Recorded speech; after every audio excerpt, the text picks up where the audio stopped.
sa church at saka ang wisdom na makipagsalamuha sa ibang bata at sa ibang tao. Happy birthday and God bless. Po sa lahat. Iros, no? Although hindi kami magkakakilala dati ni Iros, si Papa niya lang yung lagi namin kasama, especially pag may mga biyahe kami sa Tacorong. Pero sa maikling pagkakakilala kay Papa niya at saka sa pamilya niyo ngayon, ganun din sa mga kasama niyo sa simbahan. So talagang napakalaking support system, no, Iros. Maraming tutulong sa iyo, maraming magbibigay sa iyo ng magagandang mga aral, no? Marami kang modelong pwedeng pagkunan, no, para magtagumpay ka sa buhay mo. Alam ko, may mga pangarap ka na rin sa murang edad mo na yan. Kanina nga lang, no, sa pagsasalita mo, naintindihan ko, no, na malawak na yung pag-unawa mo sa trabaho ni Papa mo, sa sitwasyon ninyo.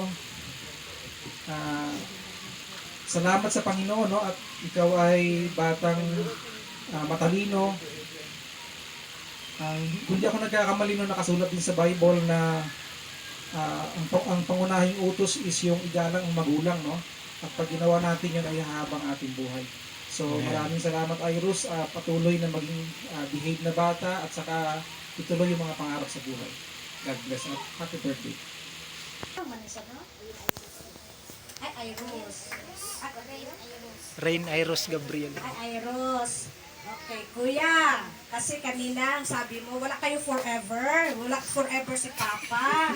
Hindi. Every time, ito ang tandaan mo ha. Pag wala si Papa, kung ilang araw na wala si Papa, ibig sabihin gumagawa ng pera si Papa. Yon. Pag makauwi na yan si Papa, ibig sabihin, mga ilang araw na yan, may pera na si Papa. Kasi pag si Papa nakatira lang dito sa bahay nyo, dito lang siya kasama nyo palagi, wala na ibibigay si Papa sa iyo kung ano hingiin mo sa kanya. Diba? So, yun ang tandaan mo lagi ha. Pag wala si Papa gumagawa ng pera. Ayan. O pagbalik ni Papa, pera ng kami, pang Jollibee. Ayan. Okay, so kuya, kasi 7 years old ka na. So kailangan magiging responsible kuya ka na sa kapatid mo. Pag wala si Papa, kailangan andyan ka, kasama si Mama, and then tulong-tulong kay Mama. Ganun ha? Hindi ibig sabihin, pag lalaki man ako, hindi. Kailangan, babae man o lalaki, kailangan magtulong din sa Mama. Yun ang, once na ang bata, tumutulong sa Mama, yun ang nagpapakita na talagang may respeto sa Mama, love na love ang Mama at Papa. Kasi pag wala si Papa, ikaw ang magiging Papa na. Ganun yan. Kasi ang panganay na anak, yun siya ang magiging, kung babae man, siya ang magiging mama pag wala si mama. Pag lalaki, siya ang magiging papa pag wala si papa. Ganun yun. So, yan ang tandaan sa Eros. So, continue na magiging top sa klase. Kasi yung achievement mo na ginagawa sa klase, yan ang pinaka-the best na regalo mo na binibigay mo kay mama at papa mo. So, hindi lang always si mama at saka si papa ang magbigay ng regalo sa iyo, kundi ikaw din. Ano ang regalo na ibigay mo? Yung pagiging honor student mo. So, pag mag-akyat na si mama at papa sa stage, hindi mo alam, ang laki-laki na ng heart nila niyan. At proud na, uy, si Iros ko, honor student. So, yun ang lagi tandaan ha. So, happy birthday sa Iros. At saka, sana ipagpatuloy ang magiging mabuting kuya at saka mabuting anak. Happy birthday! Doon sa Tacorong pag-uwi nun, mayaman na kami. Kaya naasya yung Jollibee na pasalubong mo, na po niya ginainuhan. Kaya narinig mo ang sabi ni Ma'am Geraldine. Salamat Ma'am Geraldine. Sister Losie Cabanlit. Pandong, Iros, Iros o Iros? Ayaw paghilak. Kay imong papa, inabuhi para mo maka-eskwela, sa tanan yung pinahanglang, ginabuhat na sa imong papa. Kasabot man kang Bisaya, no? Kasabot ko sa may English. Ang versikulo nga kung kahatan sa imo makaron sa Ephesians 6:1 nag-ingon ang pulong sa Ginoo, children obey your parents for the Lord in the Lord, for this is right. Mo ni kabubuton sa Ginoo nga maobi ka sa imong ama ug papa, nga magdako ka nga matinanguron sa imong mama ug papa. Tapos magdako ka nga dunay pagkahadlok diha sa atong buhi nga Dios. No, ayros no. Tapos kung awayon ka sa eskwelahan, ayaw lang pagbuan, ayaw lang sila pag sukli. Kay kabalo man ko nga kada gabi o adlaw mag-ampo man ka sa Ginoo. Ampo sila sa Ginoo nga magbuotan sila no. Kay dili man mosugot ang Ginoo anang bata nga malaaway. Wala ayros na kanang tanda ijud nga magdako ka nga padayon ka nga mga lagad o mga dukon diha sa tumboy nga Dios. O nagtuo ko nga doon na pa'y daghang katuigan. Ang Ginoo muhatag kanimo ni anak nga tagaan ka sa mga panglawas, ilikay ka sa mga disgrasya, sa mga balatian o sa mga taong dautan. Wala na, God bless o happy birthday. Rose, happy birthday. Akong encourage sa imo lang dali makita sa panultihon 4 size. Gaya siya, intindihan lang. Tagalog, galutan. Ayaw biyayang kaalam o kanalitdan kaniya, higugma siya, o bantayan kaniya. So, ang gingon dali sa pulong sa tumboy nga Dios lang nga, dili nimo biyaan ang kaalam, no? Although na kay kaalam sa kalibutan, pero nanginanglan na natunggoy nga Dios kaalam nga gikan sa iya, no? Usa ka blessing sa imuhang pamilya. Dili nga tanan pamilya Bustas. O gipasalamatan ako atong buhi nga Dios nga naabot ka sa 7 years nga may panlawas, no? O dili na ko taas lang akong istorya kay na halos daingon na nila tanan nga mubo na lang ang oras kay na ako i-practice. Happy birthday lang gano lang to. Tagaan pa ka sa ginugmay panglawas.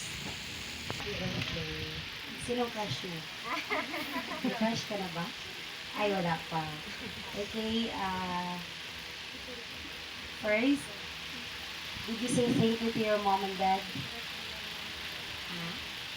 Personally, nagsabi ka na ba sa kanila na thank you mama, papa? Ba't hindi ikaw nagsasagot? Sagot ikaw. Ano? Wala pa. Mamaya magsabi ka sa kanila, ha? Okay, word ni God para sa iyo, Iros, dito sa Proverbs chapter 1 verse 8. Tingnan niya, basa na ako sa Bisaya. Anak, pamatia ang gitudlo animo sa imong amahan. You need to listen to your father. Kailangan makinig ka kay papa mo kung anong sabihin ni papa sa iyo, okay? Kung anong advice ni papa sa iyo, dapat pakinggan at sundin mo yun. Tapos, sabi niya, ug patalinghugi ang gisulti sa imong inahan. So, dalawa sila dapat, pakinggan mo sila. Tapos, kailangan, hindi lang hanggang sa pakinig, kundi gawin mo kung ano ang advice ni mama at saka ni papa sa iyo. Kasi yung advice at saka ni papa at ni papa sa iyo, nakakabuti yun sa iyo, okay? Naintindihan mo ako, Iris. Tapos sabi niya, okay, verse 9, kay ang ilang gitudlo kanimo makaayo sa imong pamatasan. Okay, way lain nga magtudlo ng magandang karakter para sa iyo. Kung si papa mo ay naging mabait na papa, gayahin mo yun, Iris. Yung sabi mo kanina, parati kang inaaway doon sa paaralan, alam ko may tinuro si papa at si mama sa'yo na magpakumbaba ka lang. Kasi, I know, ikaw na bata, may nakakahadlok sa Ginoo. And sabi ni kita kanina, nag-start na ikaw nagabasa ng Bible. So, kung ano yung naiintindihan mo sa Bible, kailangan i-apply mo yon. Kailangan gawin mo yon. So, ang isang sabi ng Bible, kailangan matuto tayong magpakumbaba. Okay? Tapos sabi niya, sama sa anindot nga purong o mga medalyon sa kwintas. Diba pag mayroon tayong mga makikita na palamutin sa ating katawan, di ba maganda tingnan? Pero yung advice ni mama at saka ni papa, yung mga palamuti sa katawan, kagaya ng mga kwintas, kagaya ng mga earrings, kagaya ng mga rilo, mawawala yun silang lahat. Pero yung advice ni mama at saka ni papa, simula ngayon na binigyan ikaw ng advice hanggang na maglaki ka ng ayos, hanggang sa magkaroon ikaw ng anak, mag-asawa ikaw at magkaroon ikaw ng anak. Hindi yun mawawala sa iyo at yun din ang maibigay mo sa iyong magiging anak. Okay? Naiintindihan mo ako? And para sa imo ha, I declare blessings nga magtubo ka jud na ay pagkadlok na to sa atong nga Dios kay mao kini ang pinakasusi nga kung naay pagkahadlok sa atong nga Dios dili lisod alang kanimo Iros ang pagsunod ngadto sa imong ginikanan nga pagtawod ug pagrespeto ngadto sa imong ginikanan. And mag-declare pa ko kabalo ko nga bright ka nga bata, dili lang tuod kay nakasaka ka og stage. Ang pinaka-bright nga bata kanang naay kabalo siya musabot sa iyahang sitwasyon sa ilahang pamilya o kanang adunay pagtabang ato sa iyahang mama kay katong one time nakauban ako si papa nimo, nakauban na mo si papa nimo sa Davao, nagatabang sa imong mama para i-guide yung ading mo, yung si Bunso, di ba? Narinig ko yun habang nagatawag ikaw kay papa mo. And dili lang ka naga-excel sa imuhang pag-eskwela, I know pati sa imuhang character naga-excel gapon ka. And more wisdom nga ihatag sa Ginoo sa imuha isip ko sa kabata o mahimo jud ka nga blessing ngadto sa uban nga mga kabataan ug pinasahi nga bata. Happy birthday Iris and God bless.